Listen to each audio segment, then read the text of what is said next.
came to the theater in 1938 at 16 years old and took a job as an usher. And I sort of broke in under a previous usher who was just finishing college. He'd worked here all during his college. His name was Al Minnick. So he was going on to bigger and greater things. And I was fortunate I got his job. And of course, like a good young Italian boy, I also thought about my nephew, who was 5 days younger than me, that he would be a good partner. So we hired Leo, and Leo Cardinal was my partner usher. I was number one, of course, and Leo was number two. In 57, 58, probably 56, 57, and 58, I was an usher here in the theater. Now, in those days, we were ushers, and our job was to kind of just keep things quiet and keep the place clean. This place was pristine. It was always very neat, very clean. And Saul Karp was the manager, and he was a very good boss, and he was attention to detail. Mm-hmm. I mean, he would want you to go back and open the curtain. You know, we used to open the curtain by hand. And he would say, now when this scene comes on, that's when I want you to open that curtain, and open it either fast or slow. I mean, he had this thing really down to a science. And the ushers had some terrific equipment. We had a green, sort of moth-eaten jacket and a flashlight, and those were our props. Do you remember the people that you worked with? Yes, Sue Brunel she sold tickets for years, okay? Now, when we first started, the box office was right in the center as you came in the door. It was a round box office. And then years later, they transitioned the box office to outside, and the way to get in, it was about 4 feet high and this wide, and she would have to bend down to get into the box office, okay? So I don't know about heat. I don't know how she survived out there. She must have had an electric heater or something. But anyway, the theater was relatively new. It had been built in 1926, and it was owned by my uncle, who built it. I'm not sure I knew that at the time.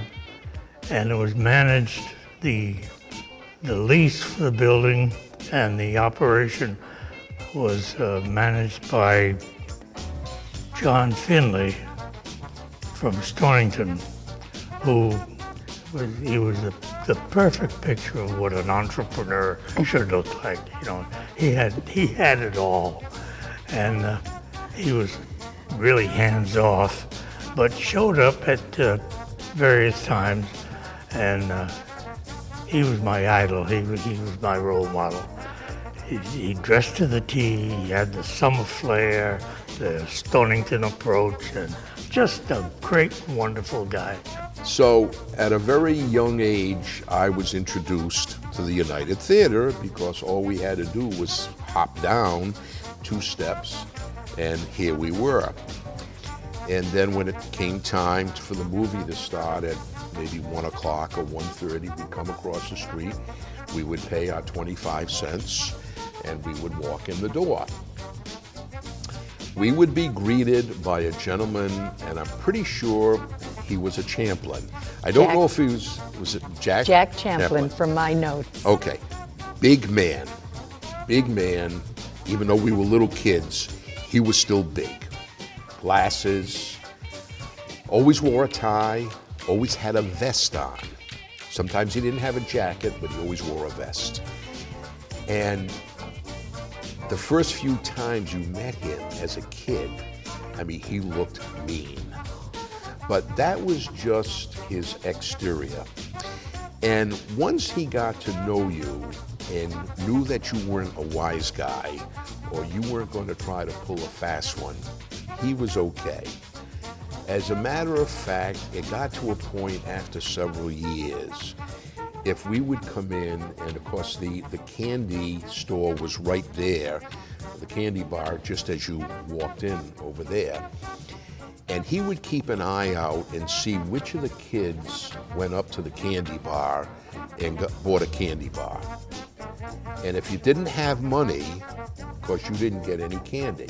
And Mr. Champlin would kind of go over and, point, if one of the kids didn't have money, and she would say to him, she knew all of our names, you want some gummy drops today, you want some Raisinets, you want a box of popcorn.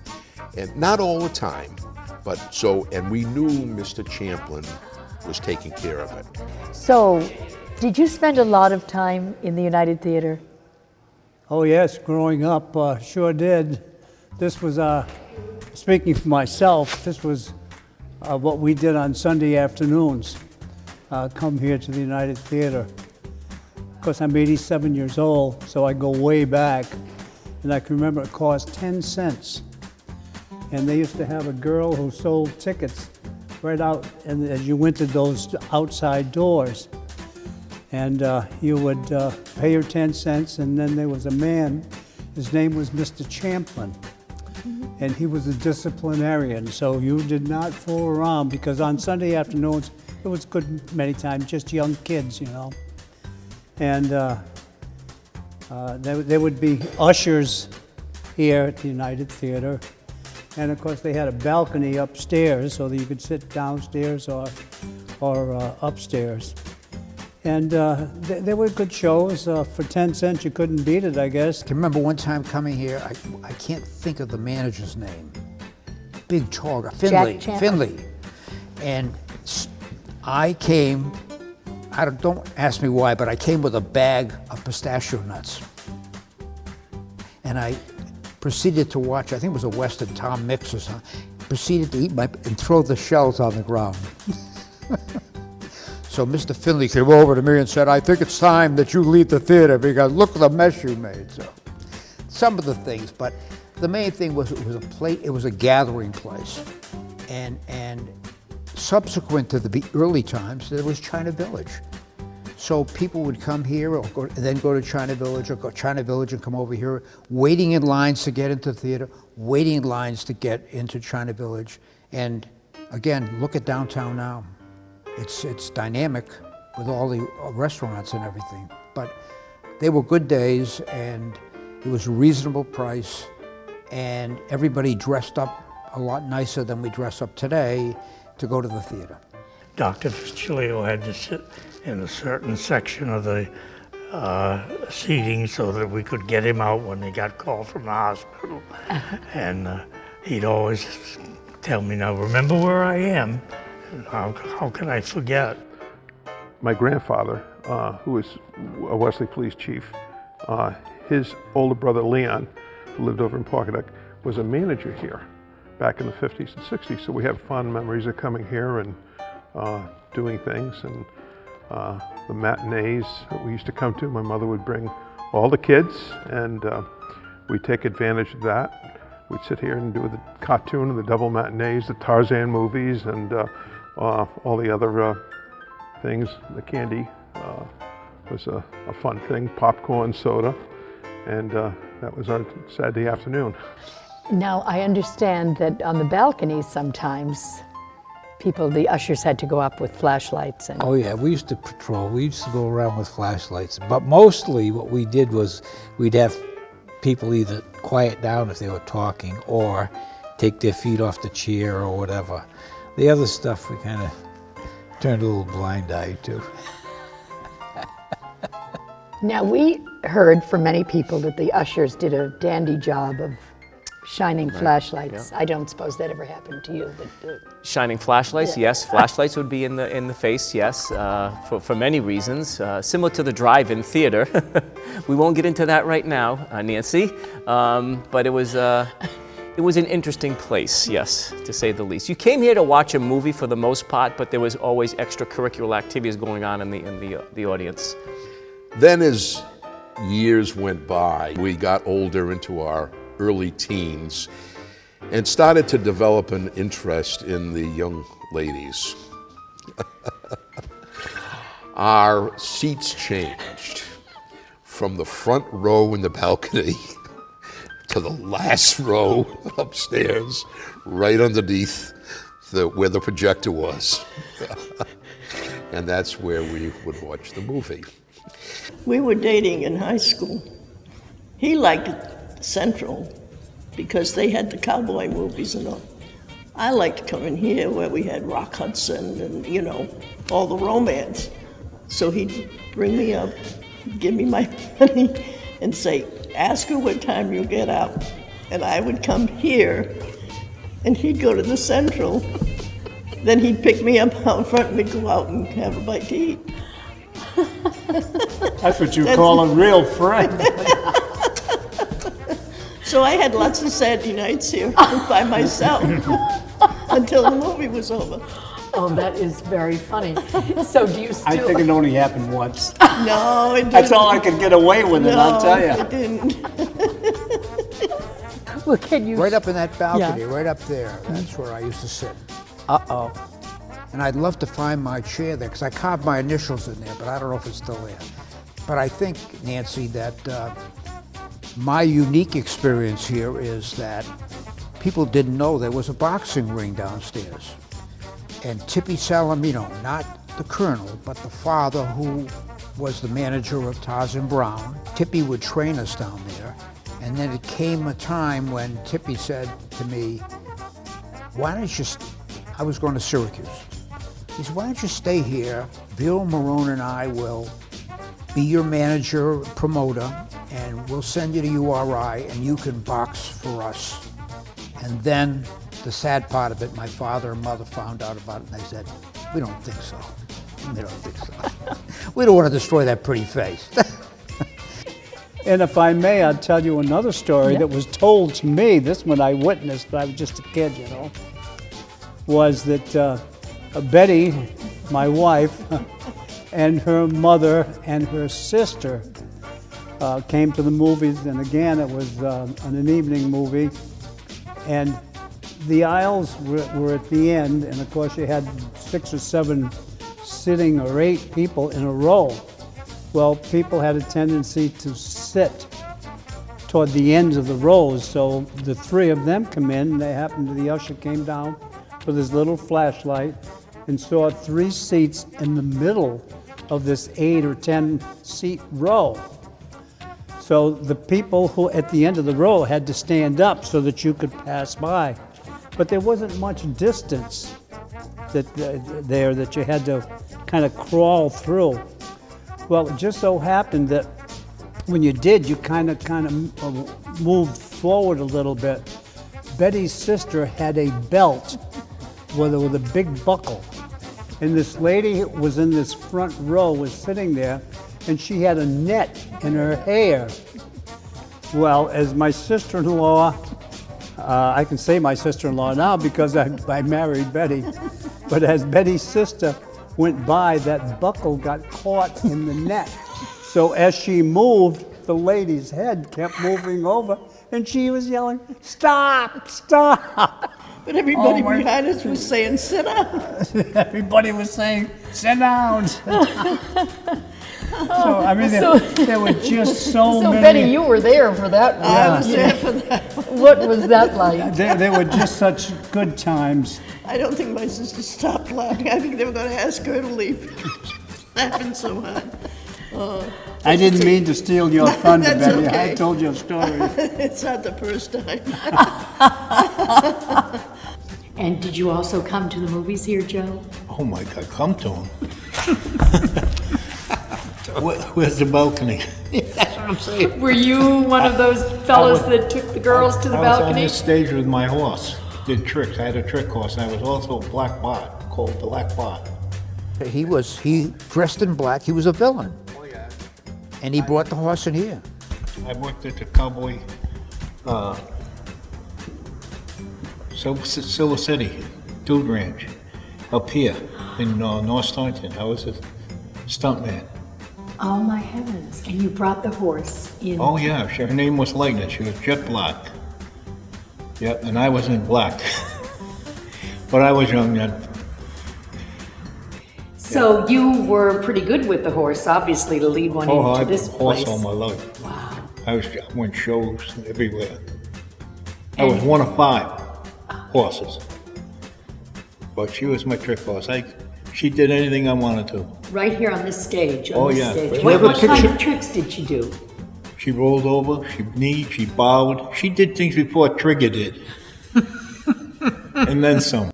But I remember, because see, I lived in Ashway. I didn't run to the movies, so we had to have someone bring us to town. If I came with my friends, we sat in the back near the end so we could get up and run around when we wanted to. If I came with my mother, we sat on the side and behaved ourselves. But when we came to town, we didn't come in with popcorn and Coca-Cola and this and that. There was I don't know how many people remember the old cigarette machines, but there was a machine like a cigarette machine, and you put a quarter in and you got a box of candy, and it was jujubes. Do you remember jujubes? I couldn't wait to get here to get my box of jujubes, and that was it.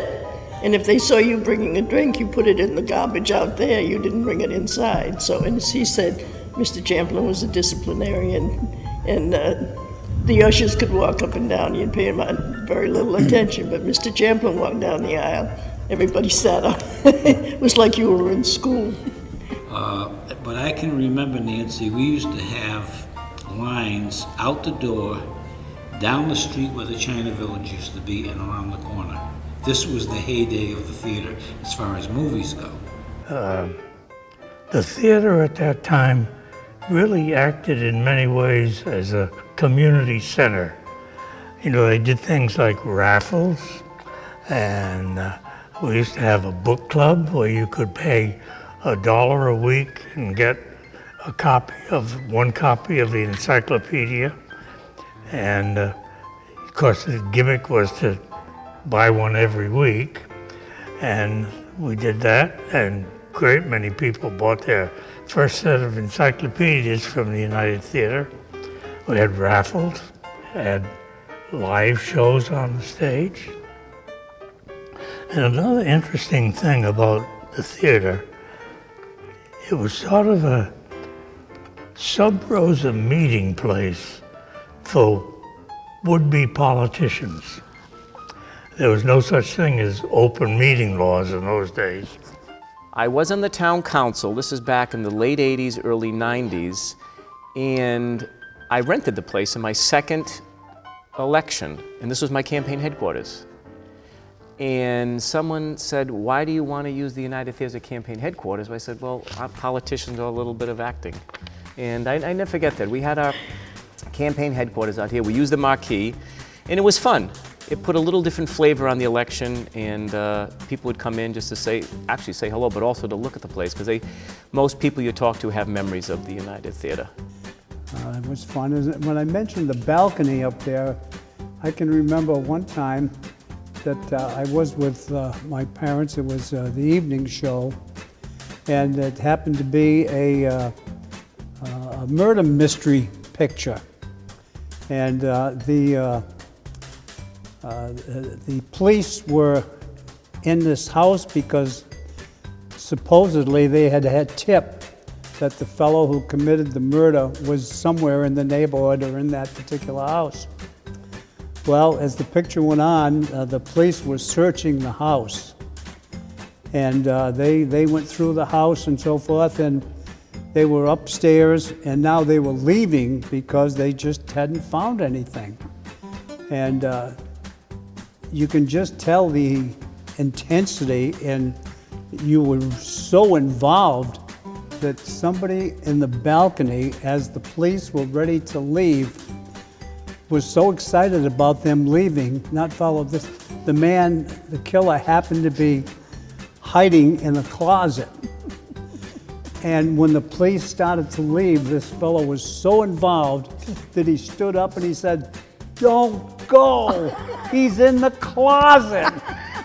Well, the place just absolutely erupted, you know. But it was just funny, you know, another one. But you remember back on a Friday night in Westerly, you couldn't even walk on the sidewalks. All businesses were downtown, and people would, it was like the Marone's Dairy Bar and Stacia's and Vaz Brothers, and right? Yeah. It was a It was wonderful whole place to different- be. It was busy. It was all people together. Joe, do you have other memories about the United and about any of the movies that you saw here? Yeah. I also had James Dean Club. Yeah. Yep. Tell me about it. Well, he's passed on now. Tommy Luzzy, his name was Tom Luzzy. He was Sal Mineo. I was Jimmy Dean. Because I met Jimmy out in Arizona when I was a kid out there. Oh my God. He was making a movie in Tucson. He was shooting some scenes. And we had the red jackets. Oh yeah, I had my red jacket. Remember Came with in. the Rebel Without a Cause? And then from here, we went down to the old Central. Wow. I did a lot of things. And then the big thing was when Elvis Presley came out with his first movie, this place was rocking. I mean, the girls are going crazy. They just put his picture up on from the first opening scene. They just never stopped. They were just, you know, I don't know if anybody heard what was going on, but they were just, I mean, besides themselves, really. The other big feature was there were serials that, you know, every week was a different part. And of course, you had to go back the next week to find out what happened. And I believe one of them, I'm certain, was the Hardy Boys. They had a serial on the Hardy Boys. And, you know, of course, that was us, you know? So you boxed here, and you also came to the movies here. I also came to the movies here, and it was an exciting place. We also had the Central Theater. But that was a little, you know, you get the double header for a quarter, double featured. You had the Perils of Pauline, where you had to come back every week because poor Pauline was lying on the railroad tracks, and you didn't know what happened to her, so you had to come back all the time. But that was kind of you had to go through Higgins, and I think that was 10 cents for 2 movies. What was extra special about the United? The United was like a step up. That was a little classier. I remember as a child coming here and waiting long lines, going to China Village, eating, and going to Jack and Harry's or Western Auto to buy toys, and going to buy shoes, and everything was done downtown. But the United Theater was almost the cultural center of town because we didn't have any theater. We didn't. But I could remember as a small child coming here and watching probably every Walt Disney movie. The Walt Disney movies I can remember vividly. You know, the songs and the big screen, colorful cartoons, Disney cartoons, obviously. I could remember that. And then later the movies. But, you know, as I grew older, coming here, some of my first dates, meeting the gal outside and getting dropped off or walking down and having a date at the movies here was always fun. I remember coming here, there was a show, it was the Mysterians from the planet Mistroid. Oh, my goodness, you get into some of the old science fiction things you remember. I came here, there was a movie, it was a horror film. It was a giant spider. And I remember, I think it was a double feature. Some other guy looked like tar coming out of a pit. And you know, when you're a little kid and you're looking at that stuff, and probably it should have been, I can remember having some tough times, but that was part of the genre, that was part of the thing we did, and they were good memories nonetheless. I'm getting on, I don't think I am, but I am. I'm 78 years old, and I would like to be able to come back and see the theater restored, and I know there's other ideas, conference rooms and other small cinema kind of thing. I'd love to see it finished. And you know, as far as bringing the history back and doing what I can do and what you can do, I think we can see it done. No, it's really, lots of cities and towns have what they call civic centers. And this could kind of play that role as well. It could play many roles. Westerly is really growing and so forth. It's just like the new education center. I think that as the years go on, the cultures change, and people just build what is needed for that particular time in life. Just as we went back into the 30s and 40s and telling our stories. We all have memories of the United Theater, and I think it's going to be transformed into something more special, but we'll continue to have memories, and I encourage people to support the United Theater. Come down, visit. If you have any questions, there are a lot of people in town that are familiar with the project, but I certainly encourage people to support the efforts that are taking place in restoring this building to a cultural center that it once was. It was really a lifetime experience, and I'm so happy and pleased that the theater is going to come back to life, and I'm sure it's going to be greater in its second life than it was in the first life. But it's an experience I will never forget, and one which I completely enjoyed. I can't ever remember having a problem at work with any of the people, and we got to know all the people who came,